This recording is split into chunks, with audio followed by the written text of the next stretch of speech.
Happy Canada Day, everyone. I'm CJ from ImminentTV, and today I'm going to be reacting to 10 interesting, 10 fascinating WWE facts about King of the Ring 2002 from What Culture WWE. Now, the link to the original video is in the description below. The link to the channel is also in the description. Uh, Nothing more to be said, guys. Let's react now. All good things must come to an end, and also The King of the Ring as a standalone pay-per-view came to an end in 2002. Oh, I'm kidding. Looking back, The King of the Ring was fine. Tournaments are fun, it's a good way to earmark a mid-card talent for a main event push, and it's provided a number of great memories. That being said, should King of the Ring return? Problem is, WWE is so silly kiddie zany bollocks now that winning the tournament comes with an obligation to dress up like Herod in your kid's nativity. The whole, look at me, I'm a king, has been done to death, so for me, I'm happy to see the tournament stay dead. But hey, maybe you disagree, and maybe, just maybe, I don't care. I'm Plumpy from WhatCulture.com, and here are 10 fascinating facts about King of the Ring 2002. All right, let's see what they got Number there. 10, Lesnar was supposed to face Austin in a qualifier. Steve Yeah, I knew Austin that. famously walked out of this. Vince's marketplace of kicks to the face in June 2002, taking his ball and going home. Austin had been growing increasingly resentful of what he deemed to be shoddy creative for months at that point, with his less than marquee match against Scott Hall at WrestleMania 18 as a prime example. In June, Austin was set to face off on Raw against Brock Lesnar in a King of the Ring qualifying match, which he would lose owing to being screwed by the referee. We'll get to that. While Austin initially agreed, he then took a flight home, no showing the event. Furious that a potential big match was being given away without build-up. Austin wouldn't be seen again in WWE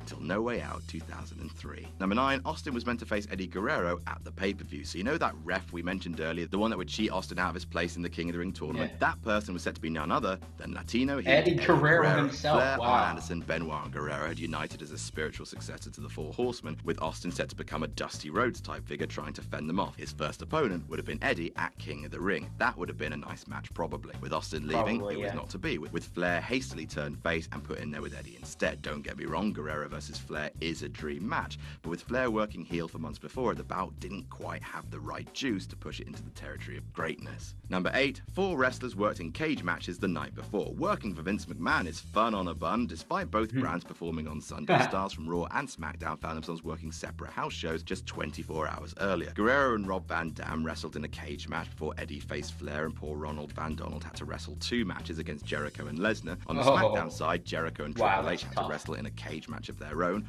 Y2J then fought RVD, while Trips would main event the pay-per-view against The Undertaker. Badly. Be a wrestler, they said. It'll be a laugh, they said. Number 7, Raven and Stevie Richards teamed up for the first time in years. Oh, Raven and Stevie. One was brooding and controlling, the other hyperactive and clueless. And you know what? It worked. In the halcyon, blood-soaked nightmare world of mid-90s ECW, Raven and Richards were a nifty mismatched tag team, holding the tag team championships on 2 occasions before feuding in 1997. The two would reunite in WWE in a long-forgotten match, losing to the Hardy Boys on the Sunday Night Heat pre-show just before King of the Ring started. Hardys versus Raven and Richards, with both teams being in their prime, would have been match of the night material. Sadly, it was just a curious throwaway match. Number 6, Y2J flipped out online after the show. 2002 was a rough year for Christopher Jericho. He main evented Mania in a match that the fans were too tired to enjoy. He lost repeatedly to Triple H, then they had nothing really for him, so he tagged with Christian. I'd be cross too, no offense, Christian. When critics responded to his semi-final match against Rob Van Dam with faint praise, Y2J lashed out at the internet wrestling community in the hours after the pay-per-view. The angry essay, which was posted to his personal website, the drunken Twitter of its day, began with the phrase, "Hey jackoffs," and called his critics holier-than-thou pompous jackasses. He then went on to tell people who criticised his work to stop watching WWE. Nice. Number 5, it was Hulk Hogan's only true submission loss. Kurt Angle is a tough son of a bitch, and can proudly say that he is the only man in WWE history to have won a match by tapping out Hulk Hogan. That's a pretty neat accolade. While the Hulkster did submit on occasion in WCW, in WWE it was rare AF. It was unimaginable that the Hulkster would have given up in the Hulkamania years, and still rare when he made his implausibly popular return. Sure, he passed out to a bear hug from Brock Lesnar, and sure, he visually tapped in his Mania match with The Rock while the ref was out. Only once, in fact, did Hogan end a WWE match by slapping the canvas, and that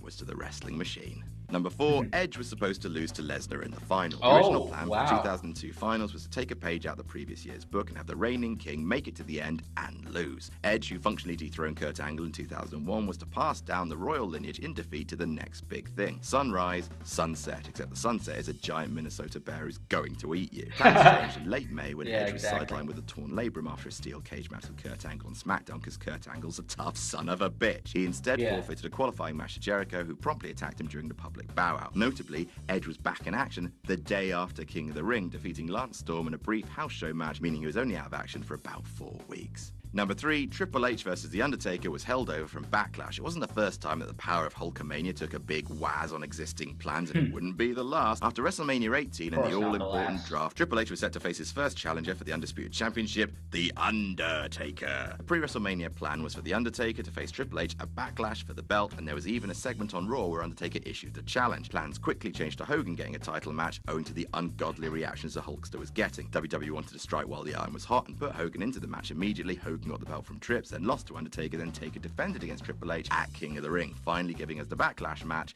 only with the champion challenger roles reversed. Number 2, Triple H had surgery after the show. Triple H and The Undertaker have had some damn good matches against each other, and boy, nope, not this one. Both men entered the King of the Ring main event working through lingering injuries, and it showed. The match had a pace known in wrestling terminology as slow as dragging out to nearly 24 minutes before Undertaker won with a roll-up on a very slow count. Triple H would miss about 7 weeks of action following the pay-per-view to have elbow surgery. It's not clear if the ailment was a new one sustained during the main event, or if it was one of the existing pains that Triple H brought in with him, but it was most likely a factor in the main event residing between a dud rating and negative stars. And number 1, the buy rate was down significantly from the previous years. It's not exactly hard to see why 2002 was the last King of the Ring pay-per-view. The show received a, shall we say, mixed critical response, and worse than that, it underperformed at the box office, at least certainly when compared to the previous 2 years. It received 320,000 buys, down over a quarter from 2001, and down a whole third from 2000's buy rate. With Vince already sick of the King of the Ring format, the writing was on the wall, and the Big 5 was trimmed to the Big 4. Yeah. Anyways, that was really interesting.